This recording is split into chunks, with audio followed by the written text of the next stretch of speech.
Assalamu alaikum wa rahmatullahi wa barakatuhu, and welcome back to Rooted in Healing. Today we're in Module 6, which is about building a healing village. This is one of the most important truths in trauma healing that can feel really uncomfortable for many people, but is just really the simple truth of it, which is that because intergenerational trauma is relational, it happens in relationships, as we've described extensively in our other modules. The healing that's required in this journey is also relational. You can really only go so far alone. Now, that might sound both comforting and scary. I think for some people, just comforting, and for some people, just scary. Comforting because it means you don't have to carry everything by yourself. Scary because many of us have actually been hurt in relationships. And so the idea that we need people in order to heal can actually feel really risky. Yes, that is my cat in the background. May Allah bless him and protect him. So the reality is that trauma doesn't happen in a vacuum, right? Like we said, it happens in relationships. A lot of the wounds, not all of it, but a lot of the wounds that we carry actually come from relationships through neglect, through abandonment, betrayal, abuse. Again, we've talked extensively about this. And so it makes sense then that the healing too should also be happening in relationships through being seen, being witnessed, being supported, and being loved in new ways that might feel really uncomfortable in the beginning, but is an important part of our humanity and our dignity as human beings.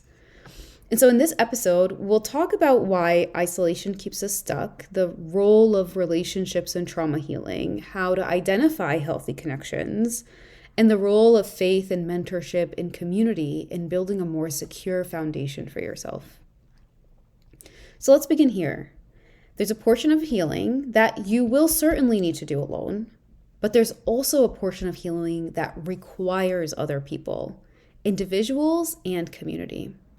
Now, that doesn't mean you need dozens of people. Sometimes just one safe relationship is enough to change a lot about your inner world. Many of you may have already heard of co-regulation, when your nervous system is regulating with another person.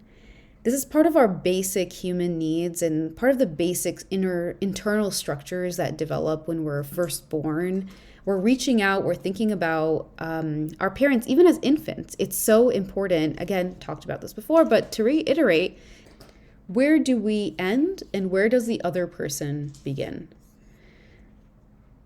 So even as adults, we need this co-regulation. When you sit with someone who's listening deeply, or when a friend gently reminds you to breathe, or when your body is registering safety in ways that it can't do alone because the person in front of you is modeling safety. When we isolate, whether it's because of shame or fear or even habit, we're cutting ourselves off from one of the most powerful healing tools that Allah subhanahu wa ta'ala has given us and made innate in the fabric of our humanity, which is one another, other people. Allah subhanahu wa ta'ala has designed us as relational beings. In the Quran, He reminds us that we were created in pairs, in tribes, in nations, not to live in isolation, but to know one another, to reflect His attributes through those relationships. And so healing requires other people, but not just other people. When you've been through trauma, especially relational trauma, both in your childhood and in your adulthood, because again, intergenerational trauma doesn't just stop once you become an adult. Your nervous system becomes wired to expect danger. A raised voice from someone can feel like a threat. Silence feels like abandonment. Conflict feels like the end of a relationship, or it feels like the end of love. But when you begin to experience safe relationships, when someone responds with kindness instead of criticism, or consistency instead of chaos, your nervous system slowly rewires. And that is how trauma patterns break. So if you were raised with constant criticism, a supportive mentor can help you internalize a voice of encouragement. If you've never felt safe expressing your feelings in your family system, a good therapist or a good friend can model emotional acceptance and emotional vulnerability. If you were abandoned or neglected, a reliable partner can help you believe in consistency with intimacy again. These moments of safety, they don't erase trauma overnight. That's really important to know, but they can begin to replace old patterns with new ones and really give you an opportunity for intentional neural rewiring. But what makes a relationship healing rather than harmful? Because not all relationships are equal. I want to give you 5 qualities to look for and to judge people for and to discern and make a judgment and really evaluate other people by. The first quality is consistency. Do they show up when they say they will? Do their actions match their words? Consistency. The second quality is attunement. Do they notice how you're feeling and respond with care rather than dismissal? Or do you feel like when you speak about your feelings or you're clearly distressed, they're also portraying neglect around that? Or even potentially are attuned to your feelings, but are manipulating the way that you feel for them to be able to get something out of the relationship. So attunement. The third quality is boundaries. Do they respect your limits? And do they set their own boundaries with kindness? Or are you getting silent treatment? Or are you getting lack of boundaries? Or are you getting, upset and anger when you say, hey, I actually need to go to bed now and I'm actually feeling really tired? Or saying, I actually really can't hang out that weekend. So boundaries becomes a really important area to evaluate a person by. The fourth quality is accountability. This is incredibly important, especially if you come from a family system where accountability is not a word in the dictionary, has not really happened. And so with accountability, you want to be thinking, when they make mistakes, which they will, just like you will, does the other person take responsibility? Or do they deflect and blame?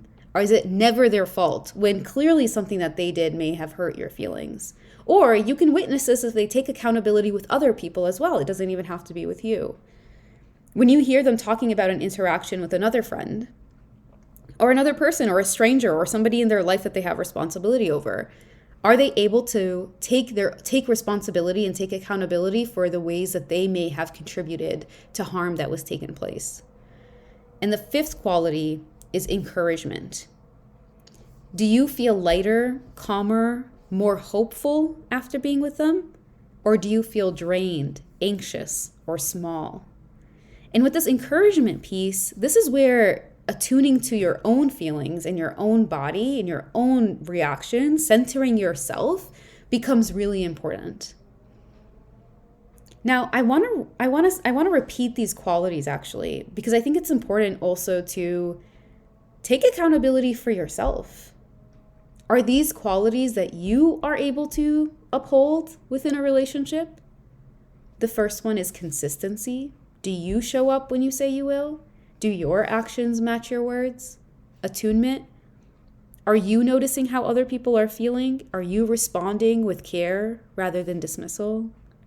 The third is boundaries. Are you respecting other people's boundaries? Are you setting your own boundaries with kindness? Accountability.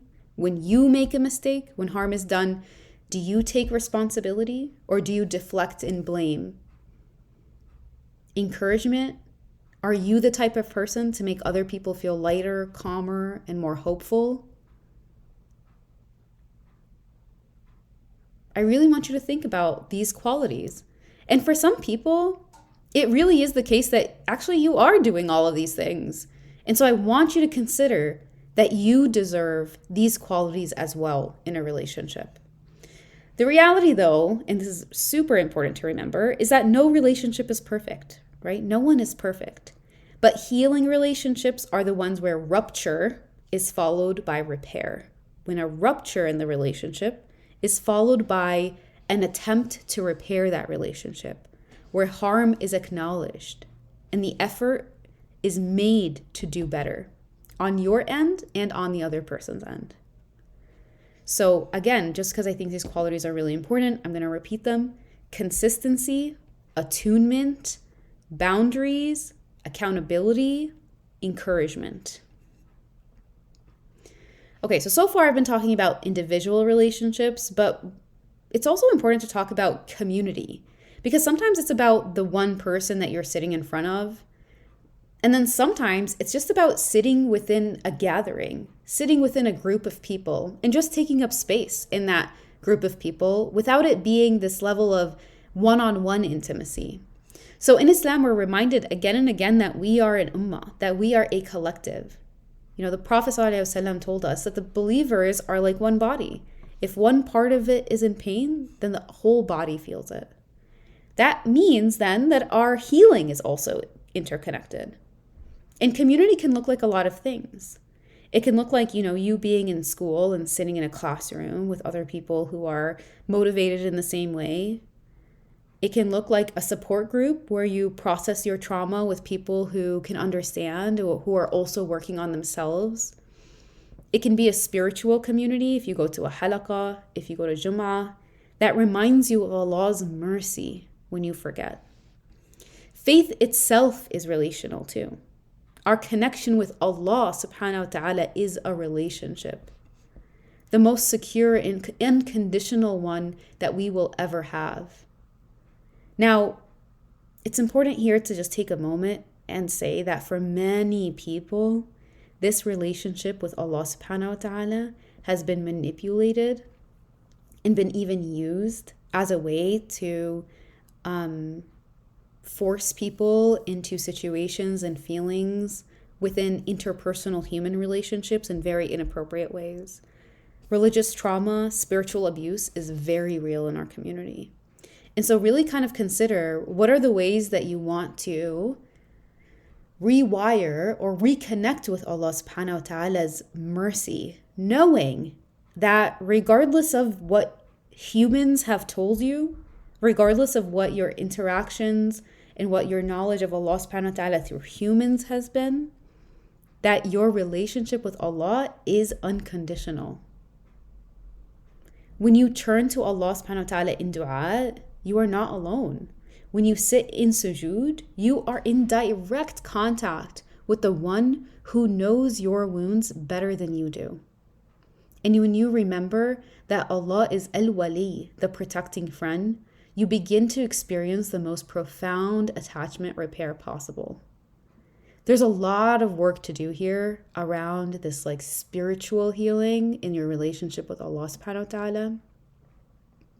And so I do recommend doing this with a scholar, with a sheikh, with a therapist, someone who's able to kind of hold you through making sense of and rewiring some of the kind of twisted or the ways that this relationship has really been twisted throughout your life. Now, let me give you some practical exercises related to this module. I want you to take a moment to reflect on the people in your life. Who are the people, if any, because I want to recognize that not everybody may have this currently, so you may also want to kind of think back to the past. Who helps you feel safe, grounded, and seen? Who leaves you feeling drained, anxious, or invisible? Write down the characteristics of these types of people in your life. And again, it may not be a present relationship. For some people, it's their grandparent who has since passed away.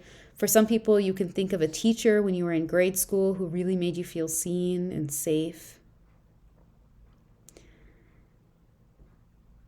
Another exercise that you can do is, if you do have a safe relationship in your life right now, I want you to think about at least one safe relationship that you can practice deepening. And this could mean initiating, a weekly check-in, testing out vulnerability, right? One of the things to really kind of practice is, how much do you share with other people? Sometimes we feel ourselves not sharing enough, very protective of our story, protective of the wounds. And sometimes some folks have to kind of practice the exercise of actually sharing less. Because for them, their wounds are so normal that it kind of takes a little bit of practice to recognize that not everybody can carry your stories in the way that you carry your own stories. And another thing to do is to express gratitude, which is one of the best things that you can do in relationships.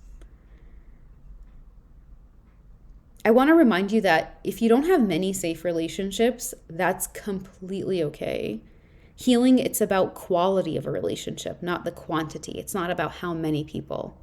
So even building just one safe relationship can be a task. This could be a therapist, it could be a counselor, it could be a mentor, a teacher, a trusted friend or family member, a community group, or, and I really cannot emphasize this enough, it could be learning about the Prophet sallallahu alaihi wasallam. Really immersing yourself in the story of the Prophet sallallahu alaihi wasallam, who was sent as a mercy to mankind. And the more that you learn about him, the more that you understand what he went through, the stories, the way he handled people, I guarantee you will experience relational healing from just learning about the Prophet. So as we close this module, I want to remind you that healing is not meant to happen alone. It can really feel vulnerable to let other people in. It can feel very risky to trust again. But every step you take towards that safe connection is a step away from isolation and a step towards wholeness. Now, I also want to say that for some people, this is a very, very, very difficult task. And for others, it may be much easier. And if if you're in the camp of this is very, very difficult, I want you to know that it's important to be moving in this direction. But I also want you to know that it's okay to take it very, very slowly, one step at a time. You don't need dozens of people. Even one secure connection can transform your healing journey. So as you move forward, I invite you to reflect. Who are the people that Allah subhanahu wa ta'ala has placed in your life to help you heal? And how can you be that safe person for someone else? So until next time, may Allah surround you with companionship that brings you closer to Him, and may your heart always feel witnessed, both by people and by the one who never leaves. Assalamu alaikum wa rahmatullahi wa barakatuh.